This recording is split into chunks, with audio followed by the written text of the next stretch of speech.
Spellbound, Chapter 24. Jeremy had gone for coffee with Jamie. When I called, he said they'd come right back.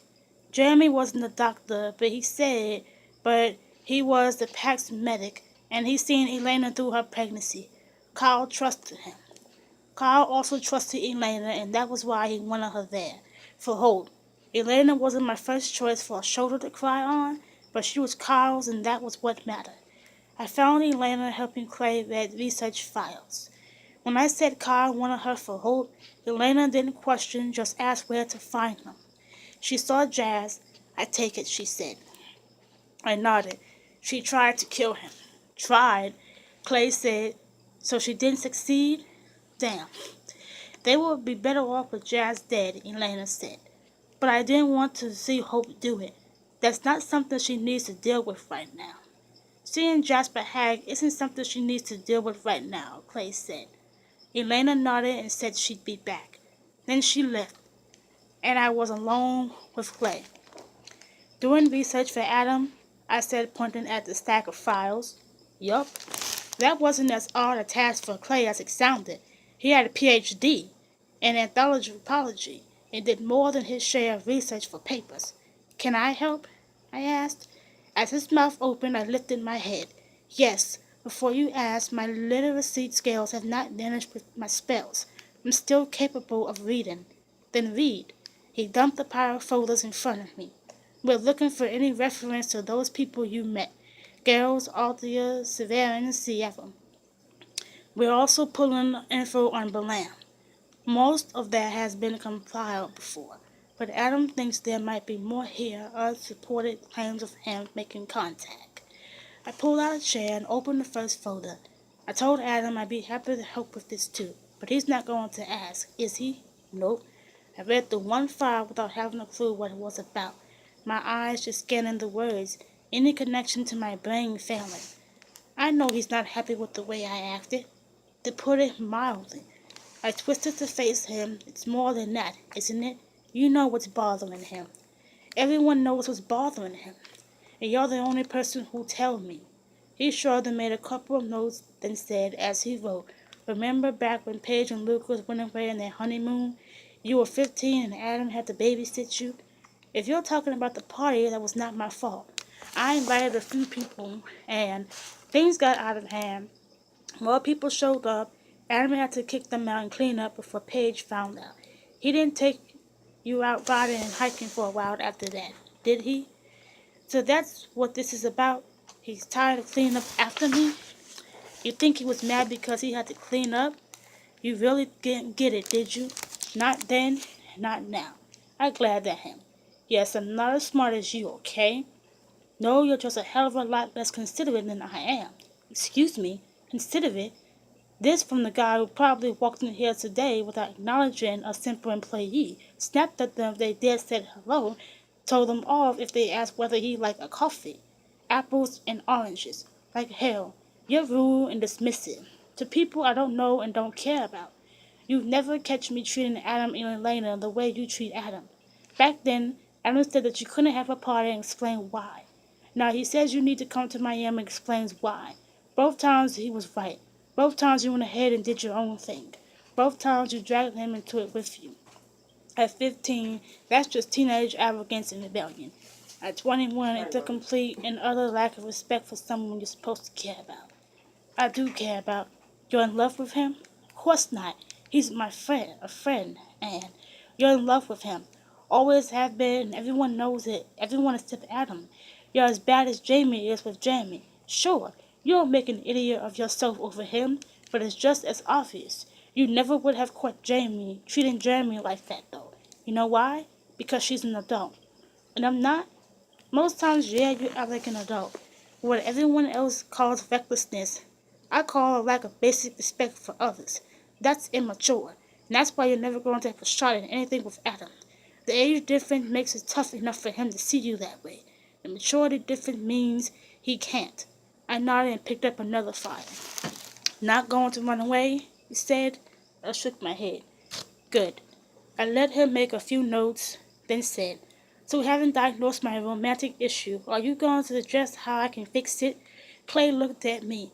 You're asking for relationship advice from the guy who panicked and bit his fiancée when things went wrong? Good point.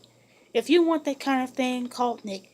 His advice is shit, but he really likes to give it. I laughed and shook my head. I opened the file, then glanced at him again. You may have screwed up more than any guy on the planet, but you got Elena back. How do I convince Adam I've changed? You can't convince him of anything. You need to do it. Change. Grow up. Right. So any advice on a slightly smaller scale? Nope. Damn. Grow up. Yes, there was a plan I could execute before dinner. What Clay meant, though, was that I needed to mature before Adam could see me as a potential girlfriend. Well, I'd like to see that as proof that Clay thought I had an actual chance of reaching that goal. I knew better. Right now, I just needed to get back to where Adam and I were before. Friendship.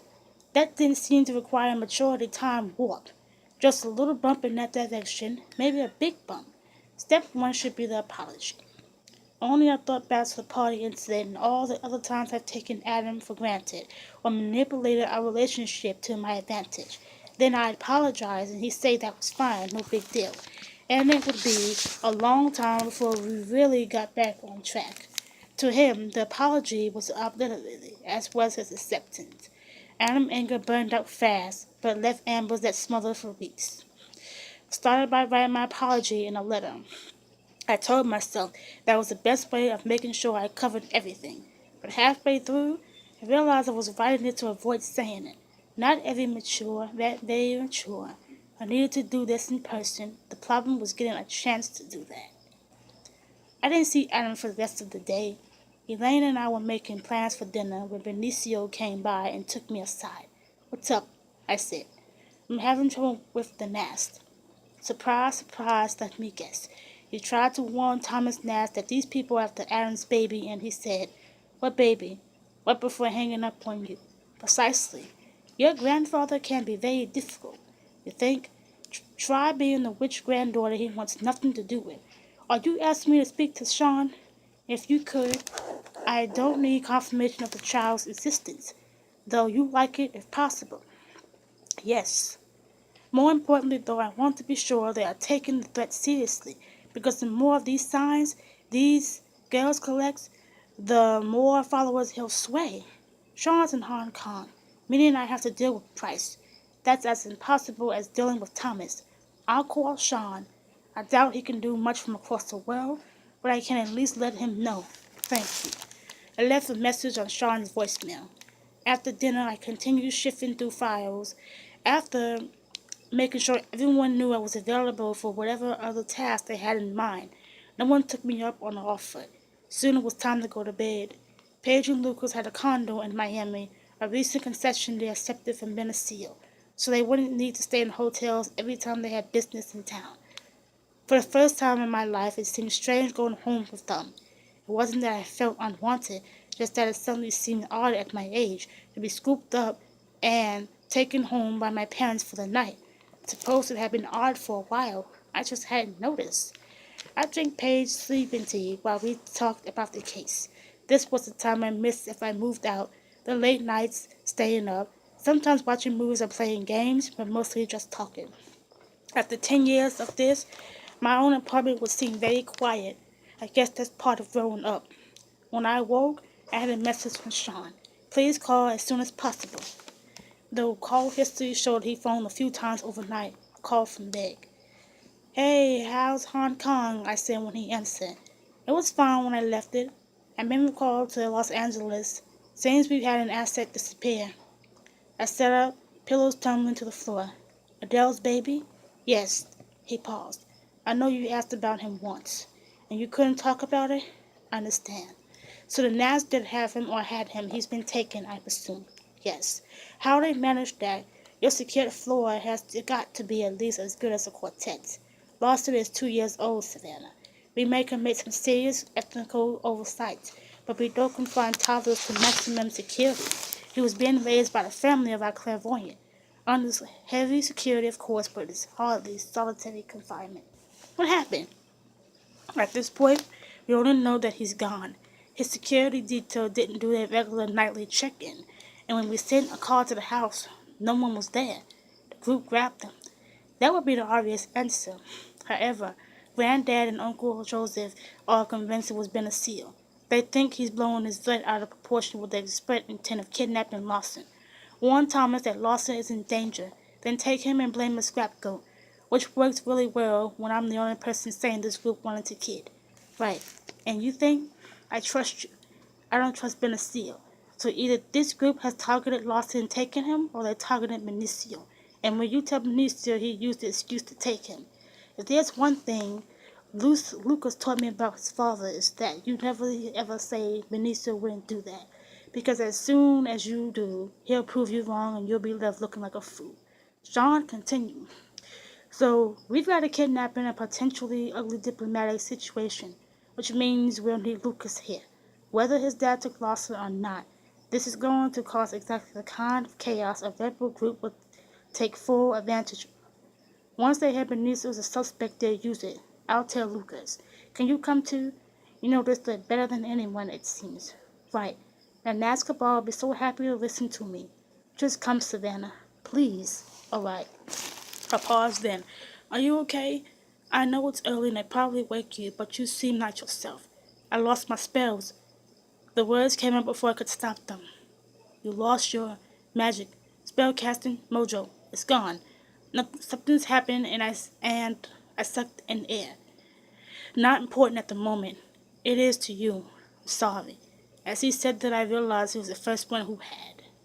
Everyone else rushed in with promises that we get it fixed or that it didn't matter, which was nice, but I needed to hear this. Even more reason for you to come then, Sean said. We'll solve the mystery and squinch a cabal war and a rebellion. Hopefully by dinner. I smiled. It's a plan.